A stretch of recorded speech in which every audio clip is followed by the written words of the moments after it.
So on the left is what they see? I thought it was on the right. There we go. And the sound is off?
Welcome back to Recruiter Fuel Live. It is a new year. My name is Steve Lois, and I am your host of Recruiter Fuel Live every Thursday at 3 p.m. Eastern. I think today we're actually streaming on Instagram. Yes?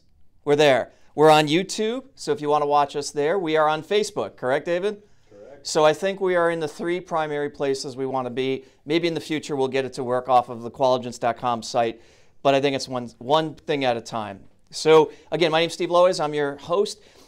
I keep getting the question of why do I keep doing this? What's the point of Recruiter Fuel? And I'm going to break it down into my 4 R's. You'll see a theme here. If you've ever seen me on video before, I like things to kind of match. And there's kind of 4 ground rules before I get into today's session. So number 1 is about being real. The topics that we talk about are relevant to recruiters. These are relevant to HR folks, and they are relevant to hiring leaders because it's all about being able to identify, attract, recruit, and ultimately get people to perform. And when I answer questions, and you can either send me a tweet, you could send me an email, or you can post live here right on Facebook. When you send me questions, I'm going to try to answer them. But if I don't have an answer, I'm not going to answer them. My answers, however, will come from both positive experiences and negative experiences. Look, I've been doing this for 25 years. I've made a ton of mistakes. I've said this before. Every mistake you've made in recruiting or will make, I have probably already made, and a lot of that is being learned from that. So you ask me a question, you will get a real answer. The second R is what I call being raw. And the whole purpose of this is for us to build each other up, to call each other out. Look, if you smell BS, call it as BS, but not for the purposes of bringing somebody down. The whole purpose here is to bring people up. Let's be raw about it, but with the idea of improving our industry. So first, let's be real. Second, let's be raw. Third, let's be relevant. Let's keep the subject matter on task here, guys. You know, if it's recruiting related, if it's people performance related, if it's team building related, Recruiter Fuel Live is the place. In the future, every Thursday at 2 o'clock, we send out the Recruiter Fuel video series. We're going to start by addressing that video series, but then we're going to open it up and it's basically ask any question. So real, raw, relevant.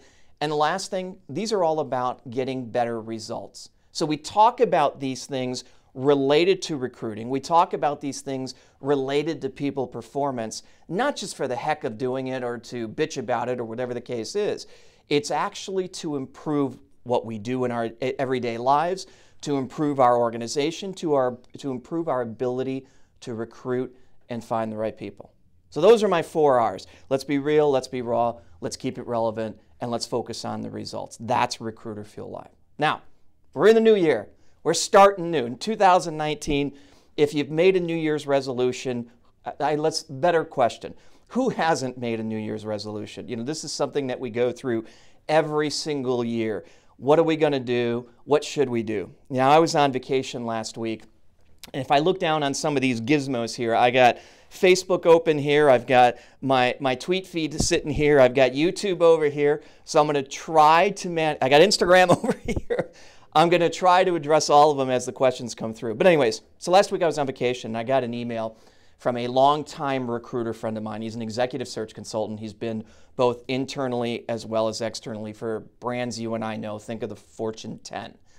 He has run TA globally, but is really more of a true executive search professional. He emailed me, called me, and then emailed me, and he said, "Hey, Steve, you've been doing this a long time, 25 years. You know, what advice would you give me for New Year's resolutions for 2019? And I wanted to immediately respond back and give him the 10 things that I would focus on. But luckily, I stopped myself and I had to think about this for a second. And instead of responding with the answer to his question, I actually responded with 3 questions. And I'm going to have you ask yourself the exact same questions. Number 1, think about what you didn't accomplish in 2018. Is it, hey, I didn't get enough placements? Is it, hey, I didn't drive enough dollars if I'm in an agency? Is it, you know, if it's the personal thing, for me, I didn't lose the weight I thought I would in 2018. The question is, what are those things that you didn't accomplish? Because that's important to have question number 1. The flip side of that is, it's probably going to force you to write down or to think about all the things you did accomplish. So don't sell yourself short here. But first focus on what you didn't accomplish. The second question I emailed him back was, why didn't you accomplish those things? What was in your way to accomplish whatever you set out to do in 2018? And this is the clincher for 2019. What's changed? Now think about those three questions. Whether you're a recruiter, hiring manager, or HR, doesn't matter. It's kind of personal as well as business focused, right? What are you trying to change from 2018? Why didn't it work? And ultimately, what has changed? Let me give you an example on these so you get a sense of this, right? What didn't I accomplish in 2018? I can say there's kind of two categories of things. One, I didn't lose the weight in 2018 that I wanted to, right? The second thing is, from a business perspective, I didn't actually manage all of our businesses to a point of hitting the revenue goal that we had for all of them. However, on the back side of that, we hit our profitability goal. So there was kind of, I missed it on one end, I actually attained it on the other end. So that's the what did I miss? The second question is why? Why didn't I not hit it in 2018? Well, in terms of weight, I didn't, I did the working out, but I travel a ton, so I made the excuse of I can't eat the way I'm supposed to. This is something that you've probably experienced yourself. You're probably laughing. I got a smile from some people here. This is a common thing. But on the business side, why didn't I attain the revenue that I wanted to hit? The reality of it is I didn't hire enough people to hit the numbers. That's just their model of our business. But then you've got to keep asking the question, why? It's like a little kid. Remember the 3-year-old who always asks, why? Why didn't you fill enough positions? Well, I didn't have the time. Why didn't you have the time? You've got to keep asking yourself the why, the why, the why. And this is how I responded back to Jonathan, who's the guy that actually emailed me. And then again, the third question was, what's changed? If you didn't accomplish it in 2018 as a recruiter, or as a head of HR, whoever you might be as the leader of the business, what's changed so that you can actually attain those goals in 2019? And let me give you a little bit of advice on this one. This is where I did give Jonathan some advice, because I followed up with a number of additional questions around why is that important to you? Why is that important to you? The reality of it is we make these New Year's Eve or New Year's Day resolutions probably when we're 3 sheets to the wind after drinking all night long. I didn't do that, just for the record, but I'm sure a ton of people have done that. I got some people saying, yeah, it wasn't me, it was him. Yeah, okay, Jen. but let's be honest. So we don't really think about why is it important to us? And generally, when we don't hit our goals, when we don't fill the positions, we didn't have the relationship with our hiring manager we wanted, we didn't get the raise we wanted, there's some reason to it. Now, there's kind of two sides to this. There's all the things we can't control. Market conditions may have happened. Company shuts down. There's layoffs instead of hiring. I get all those pieces. But generally, it's something that you and I don't attach enough importance to. So I can focus every year, like I've been doing, and say, I'm going to lose some weight because I'll look better. It hasn't worked on all these years. Do I think it's going to work in 2019? But if I change that a little bit and say, hey, look, my son likes to play racquetball. In order for me to keep up with my son, I better get in better shape. There's a bigger driver. If it's, hey, I just want to make more money in the business, I just want to grow, but there's no real reason behind that. Am I really going to hit the numbers or the objectives that I have for 2019? Will you? The answer is probably not. But if I change my perception, if I change what I attach it to, and it's, hey, now it's about I want to drive opportunity for my team so they have opportunities to develop. Now I've got something bigger that it's actually attached to. So we've got to kind of change the conversation a little bit and not just focus on what's the best New Year's resolutions. Let's focus on what we didn't accomplish. Let's ask ourselves questions as to why, and really ask yourself the third question. What's changed, and is it powerful enough to make a decision? Are you going to go out there and invest in yourself as a recruiter and get the education in those topics that you need to? Are you going to put it off another year? These are the things to look at. Now, all of these things being said, after Jonathan and I kept coming back to each other, there was some dialogue around, okay, now give me the real stuff, Steve. You've been in this business for a long time. What would the recommendations be that you would give to a recruiter or HR or somebody in TA specifically for 2019? And there's a couple of things that I think we all have to be privy to and we all have to focus on. And number one is kind of what I'm doing here. This whole idea of marketing and understanding the point of marketing and recruiting. You know, there's kind of two schools of thought on this. You know, there's one group out there that say, look, I've been recruiting forever. I don't need social media. I don't need marketing. I don't need to be seen as an expert. I don't need all this stuff. I'm doing just fine. If that's you, fantastic. Keep doing what you're doing. But if you ultimately want to be able to become more efficient, if you want to make it easier for yourself and create an environment where if you're doing really, really well, you can be a frickin' rock star. Think about leveraging tools like social media, like video, understanding what click-through rates mean, understanding calls to action in your emails and your in-mail messages.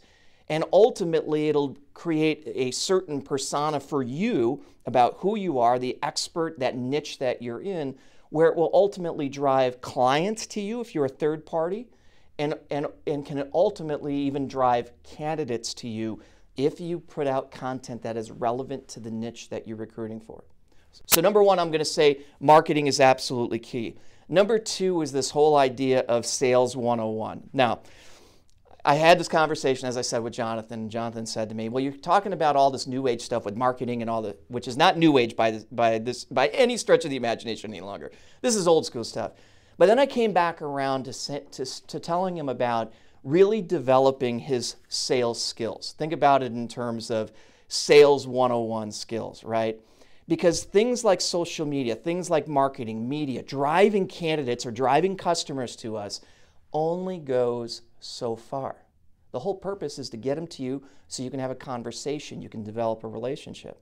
And understanding the principles of Sales 101, which I think a lot of people threw off later last year, and a lot of recruiters just don't have any time any longer. They just keep using their fingers in terms of emails and so forth. You've got to understand what I call the 3 V's of selling. Number one is verbal. It's the what you say.